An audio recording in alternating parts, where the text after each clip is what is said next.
안녕하세요. 지평선 이세원입니다. 역학은 글자의 의미가 변할 역자의 학문학자입니다. 이것은 변화에 관한 학문이라는 뜻입니다. 우주는 끊임없이 변화하는데 그것에 관한 학문이라니 참으로 대단합니다. 세상에 이보다 더 크고 위대한 학문은 없을 것입니다.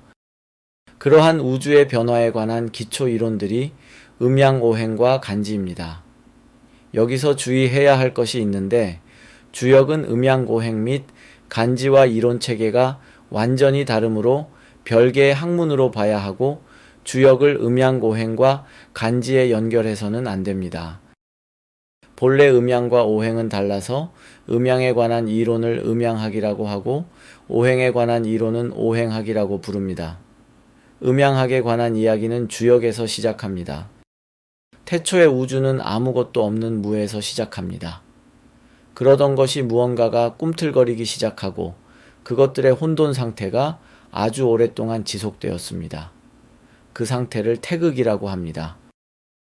그러던 것이 오랜 시간이 지나 혼돈이 잦아들고 두 개의 큰 기운으로 나뉘게 됩니다. 그 두 개의 큰 기운을 하나는 음이라고 칭하고 또 하나는 양이라 칭합니다. 그렇게 해서 음과 양으로 나뉜 기운은 서로 조화하여 생명을 창조하고 때로는 파괴하기도 하면서 끊임없이 변화를 일으킵니다. 그러니까 우주는 처음부터 존재했으며 처음에는 혼탁했는데 그것이 맑아지며 음양이 나타났고 음양에 의해 물질이 만들어졌다는 것입니다. 그리고 이때 음양의 변화를 추적하는 것이 주역의 이론입니다. 하나의 음은 다시 음과 양이 붙어 두 개가 되는데 이것을 노음, 소음이라 합니다. 또 하나의 양은 다시 음과 양이 붙어 두 개가 되는데 이것을 노양, 소양이라 합니다. 이렇게 음과 양 두 개가 네 개가 된 것을 사상이라고 합니다.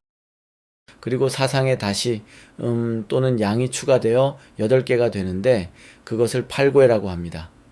팔괘는 건태, 리, 진, 손, 감, 간, 곤입니다. 하나의 음양에 음양이 추가되는 것은 여기까지입니다.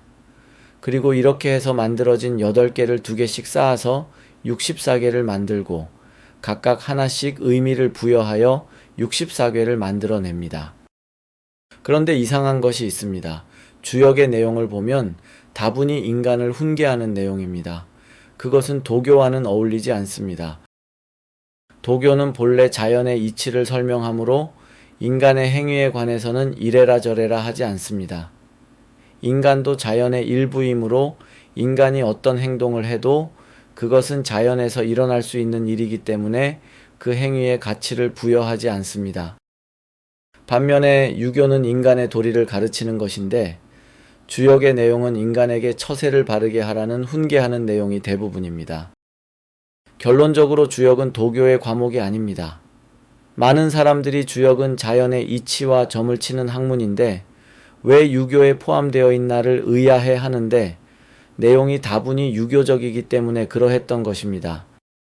그러면 이제 도학의 입장에서 음양을 연구했다는 주역을 분석해 보겠습니다. 저 역시 주역을 아주 오래전부터 공부하기 시작했으며 그 당시에는 무조건 그런가 보다 생각했지만 지금에 와서 보면 이것이 과연 학문이 맞나 의심이 듭니다.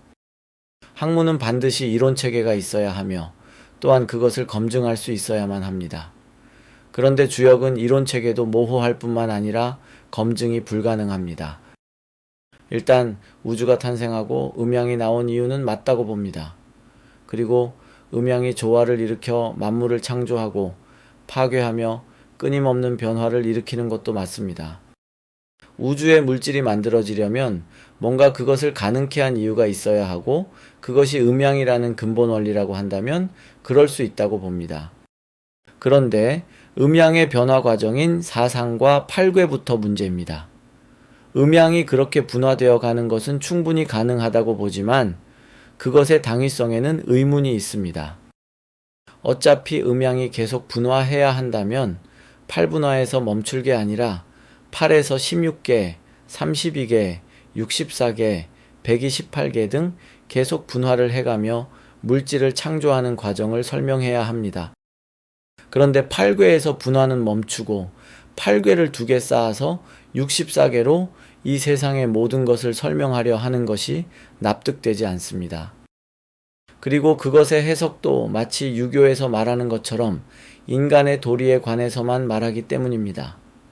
즉, 주역의 내용은 지당하신 말씀일 뿐이고 실제로 궤의 해석이라는 것이 결국 인간의 도리를 지켜 너의 한 몸을 잘 보전하라는 훈계입니다.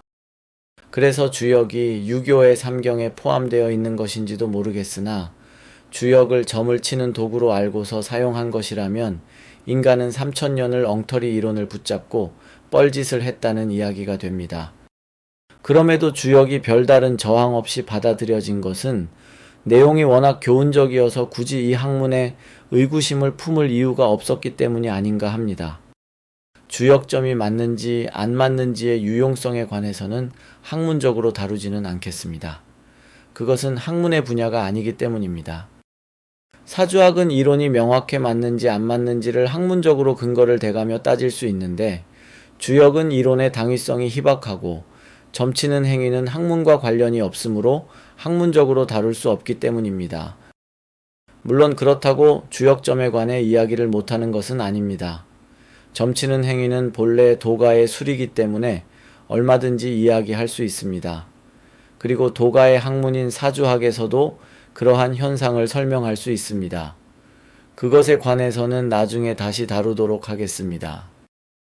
지금까지 시청해 주셔서 감사합니다. 구독과 좋아요는 다음 영상을 만드는데 힘이 됩니다.